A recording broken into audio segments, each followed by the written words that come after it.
अपने पसंदीदा शो के फुल एपिसोड देखने के लिए अभी डाउनलोड करें दंगल प्ले ऐप।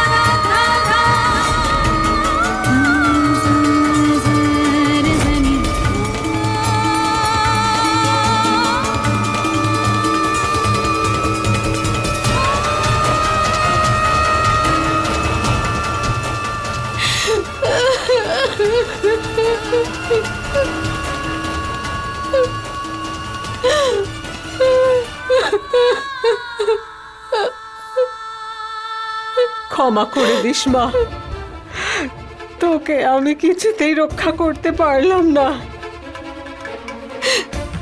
তুমি বলেছিলে না মা, তুই কখনো সুখী হবি না, তাই যে সন্তান নিজের বাবা মাকে কষ্ট দেয় সে কি করে নিজে সুখে থাকতে পারে জীবনে।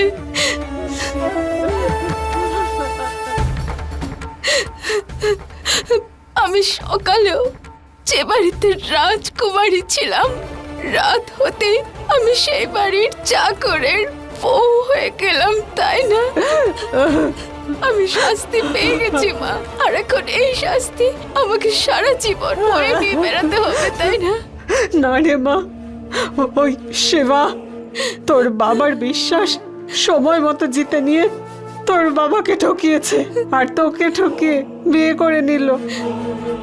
কিন্তু মা, আমি তোকে কথা দিচ্ছি যে ওই শিবাকে আমি কখনো জামাই হিসেবে মেনে নেব না।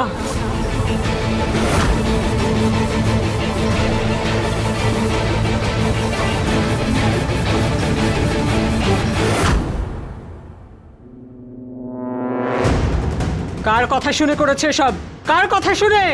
বড়বাবু বলেছিলেন যে শিবা বাবু আর ছোট মেম সাহেব। চলো ওঠাও, উঠিয়ে বাইরে ফেলো সব, কোনো কিছু সাজাতে হবে না এখানে। আর খবরদার, শিবাকে বাবু বলে কেউ ডাকবে না তোমরা। ও এই বাড়ির চাকর ছিল আর চাকর থাকবে। যাও, বেরিয়ে যাও।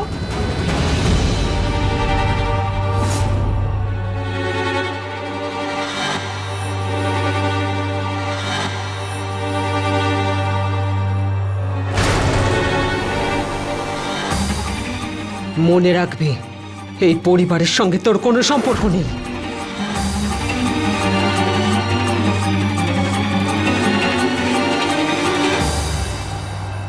রশনি, কেন এসব করছিস? তুই তো জানিস সেই বিয়েটার মানে কি। দে, আমাকে দে।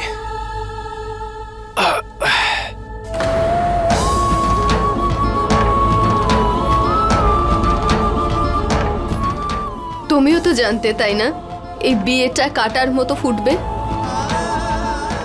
তাও তুমি করলে। এই বাড়িতে প্রথম থেকেই কারোর আমাদের প্রতি কোনো মায়া দয়া নেই। কি করে তুমি ওদের চোখে ভালো হবে?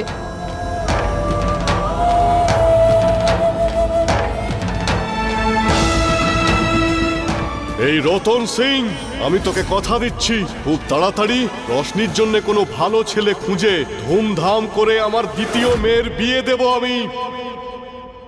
শিবা, শিবা, কোথায় চলে গেছিলে? কখন থেকে ডাকছি তোমাকে আমি। আমার জুতো খুলে দাও। তোমাকে আমি কি বলছি শুনতে পাচ্ছ না? আমার জুতোটা খুলে দাও।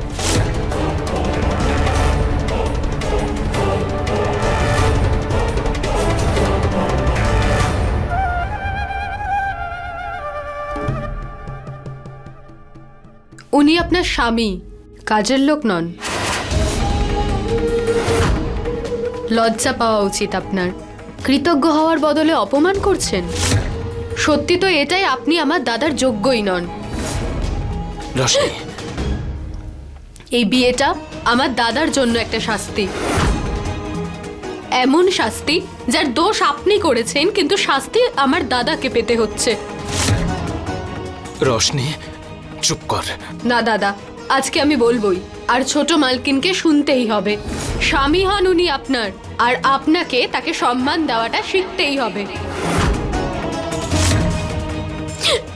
কখনো কখনো মনে হতো না জানি কার কপাল পুড়বে যার সাথে আপনার বিয়ে হবে, আর আপনি আমারই বৌদি হলেন। আর এর থেকে বড় দুঃখ আর কিচ্ছু নেই। আর তুই জানিস আমার জীবনের সব থেকে বড় কষ্ট কি? যে আমার বিয়ে আমার নিজেরই বাড়ির চাকরের সাথে হয়েছে। ও চাকর ছিল, এখনো আছে, আর সব সময় চাকরই থাকবে।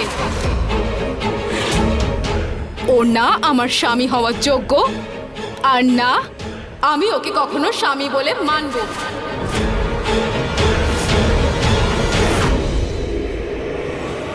রোশনি, কি করছিস কি? যা এখান থেকে, এখান থেকে যা। এটা আমাদের দুজনের ব্যাপার, তুই যা।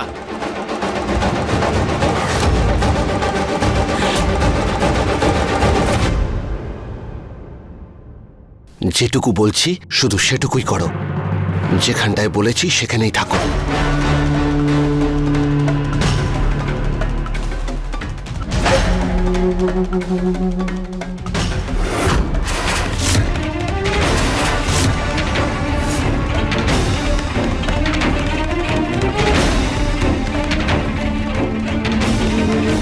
কার সাথে কথা বলছেন সমর বাবু?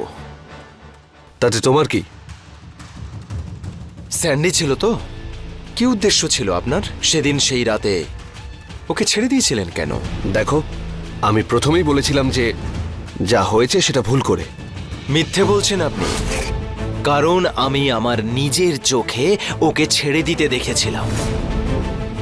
কিছুক্ষণ পরে আপনি আপনার হাত ছেড়ে দিলেন আর ও পালালো।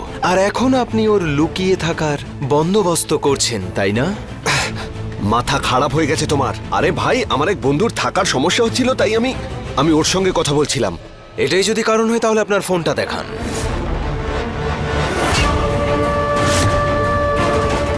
না হলে আর একবার আপনি ফোনটা ওকে করুন, আমিও শুনবো আপনার বন্ধুর সমস্যাটা কি হয়েছে।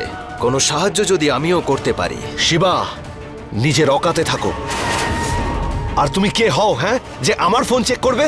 প্রশ্ন করার কোনো অধিকার নেই তোমার। যাও, তোমাকে আমি ফোন দেখাবো না, যা করার করে নাও। আমি কে সে কথা তো আমি একদিন নিজেই বলে দেব। আগে আপনি আপনার ফোনটা আমাকে দিন। ফোনটা দিন সমর বাবু। ছাড়ো, ছাড়ো বলছি।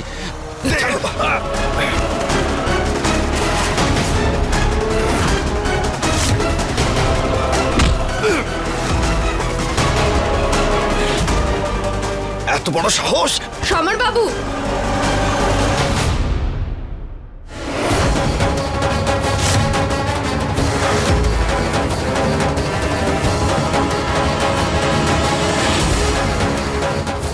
আপনার এত সাহস, আপনি আমার দাদার গায়ে হাত দিচ্ছেন? রোশনি, শুরুটা কে করেছে সেটা তোমার দাদাকে জিজ্ঞেস করো। ওর কিসের প্রয়োজন আমার সব ব্যাপারে নাক গলানোর?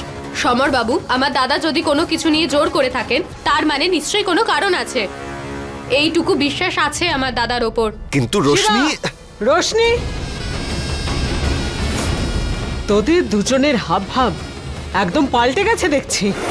এটা ভাববি না যে তোরা দুজনে মিলে কি খেলা খেলছিস সেটা অন্য কেউ দেখতে না পেলেও আমি দেখতে পাবো না। আরেকটা কথা, আমার মেয়ের জীবনটা নষ্ট করে দেয়ছে, সে আমার জামাই হতে পারে না। তুই এই বাড়ির চাকর ছিলি আর চাকরই থাকবি।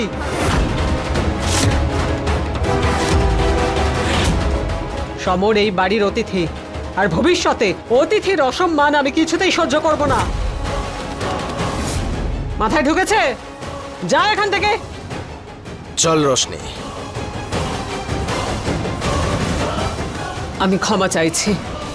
এই যা কিছু হলো তার জন্য আমি খুবই লজ্জিত। কোনো ব্যাপার নয় পূর্ণিমা।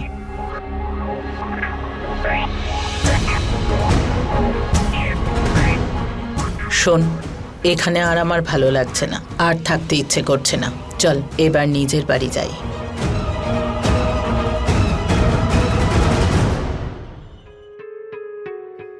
শিবরাজ,